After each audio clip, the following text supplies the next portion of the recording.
Chandrayaan 3 mission की सफलता और आदित्य L1 की लॉन्चिंग के बाद भारत की अंतरिक्ष अर्थव्यवस्था 2033 तक $44 बिलियन तक पहुंचने की क्षमता रखती है, जो वैश्विक बाजार का लगभग 8% है।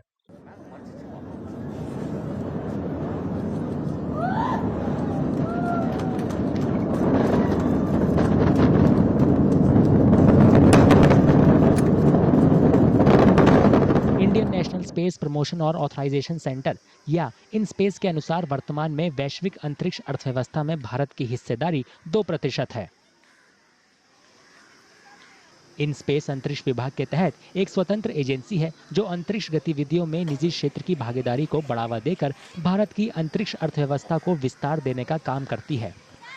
So this is a decadal vision that we have developed along with ISRO to see where the space economy can go from the current level of about $8.4 billion in 10 years.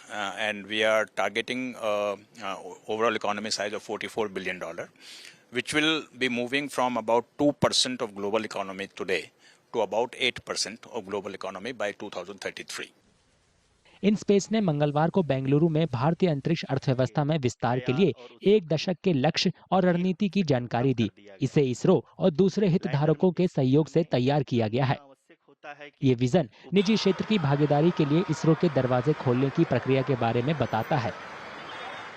We have to focus on many different aspects of space, which includes the data processing, data applications, satellites, launch vehicles, navigation, communication, all of these. And we have laid out a detailed plan on how we will be getting into each of these areas. But the very important thing is that a lot of it will be driven by the private sector. And private sector will play a very important role in going from $8 billion to $44 billion. जिसमें technology transfer भी शामिल है। Vision document आत्मनिर्भर भारत के लिए अंतरिक्ष अर्थव्यवस्था में विकास के महत्व को बताता है।